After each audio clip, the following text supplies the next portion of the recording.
আমার নাম কালী। গায়ের রং কালো বলেই জন্মের সময় আমার ঠাকুমা বলেছিলেন, বাবা গো, এ যে একেবারে মা কালী। সেই থেকে আমার ডাক নাম হয়ে গেল কালী। মা ভালো নাম রেখেছিলেন শ্যামা। আমি মাস্টার ডিগ্রি পাস, শিক্ষিত, বেকার। ছোটবেলা থেকেই আমাকে শেখানো হয়েছে আমায় গাঢ় রং মানায় না, কারো কাজল আঁকতে নেই, জোরে জোরে হাসতে নেই, স্লিভলেস কুর্তি ব্যবহার করতে নেই। এখন আমার বয়স 23 বছর। ঠাকুমার নিদান, কালো মেয়েকে পার করার জন্য জোর কদমে সম্বন্ধ খোঁজা শুরু করো। আজ আমি ভীষণ উত্তেজিত, একই সাথে প্রচণ্ড রকম টেনসড। এই প্রথম পাত্রপক্ষ দেখতে আসছে আমায়।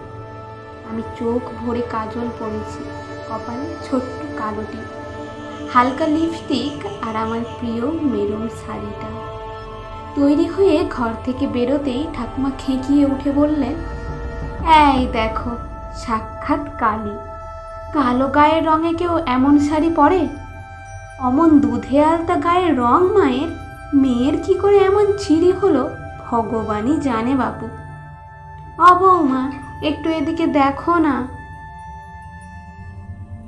আমি কিছু বলতে যাওয়ার আগেই মা রান্নাঘর থেকে বেরিয়ে এসে শান্ত গলায় বুঝিয়ে বললেন, মা রে, তোর গায়ের রংটা একটু চাপা তো, তাই ঠাকুমা বলছেন গায়ের রঙে রংটা আরও চাপা লাগবে। হালকা রঙের কিছু পর না, দেখ রং খুলবে। আমার চোখ ফেটে জল আসতে চাইল। আমি ঘরে চলে গেলাম। এইসব কথার মাঝেই ওনারা হই হই করে এসে পড়লেন। আমি আর শাড়ি বদলানোর সময় পেলাম না। সত্যি বলতে কি, আমি শাড়িটা বদলাতাম না। যথাসময়ে আমার ডাক পড়ল বসার ঘরে।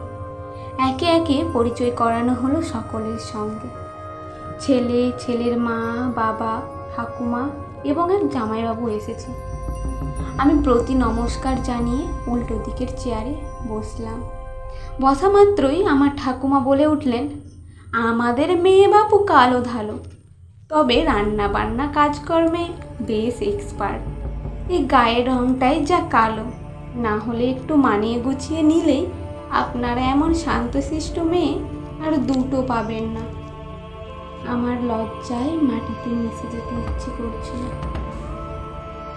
এমন সময় ছেলের ঠাকুমা পান চিবোতে চিবোতে বাবাকে বললেন, তা পষ্টাপষ্টি বলি বাবা, আমি তো গায়ের রং চাপা শুনে ভেবেছিলাম উজ্জ্বল শ্যামবর্ণ হবে হয়তো, চোখ নাক একটু নজর ধরার মতো হলেও না হয় হতো।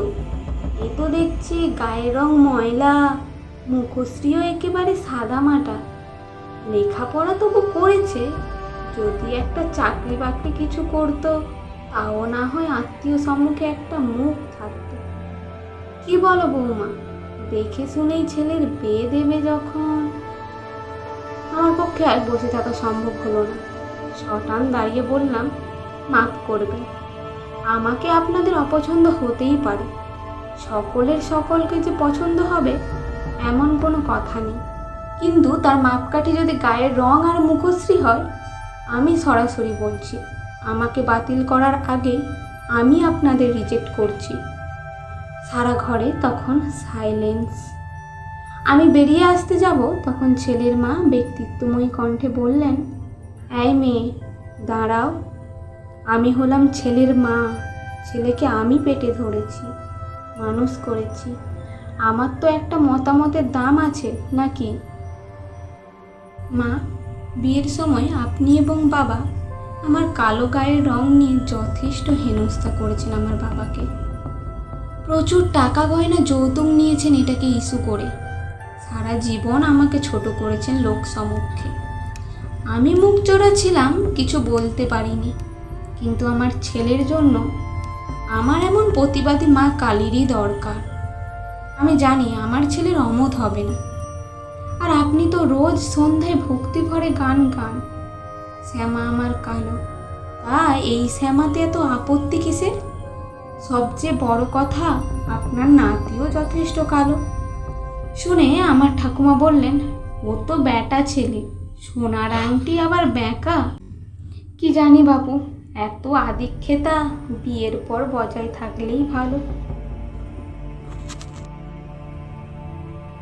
এমন সময় নীরবতা ভেঙে স্বয়ং পাত্র বলে উঠলেন, আরে থাকবে ঠাকুমা, থাকবে, সারা জীবন এমন আদিক্ষেতা বজায় থাকবে। কি জানেন, আপনার নাতনিকে কলেজ যাওয়ার পথে রোজ দেখতাম। ওই কোমর ছড়ানো পিঠ, চুল আর বুদ্ধিদীপ্ত চোখ দুটো ছাড়া আর কাউকেই মনে ধরল না যে। সময় পাল্টেছে, রুচিগুলো বদলাতে হবে তো। জং ধরে গেল যে আদ্যিকালের ভাবনায়। দিন না আপনার নাতনিকে আমার হাতে তুলে। রং যদিও বেজায় কালো, আমি কিন্তু পাত্র ভালো। সবাই হো হো করে হেসে উঠল। সেই হাসিতে যোগ দিলাম আমি।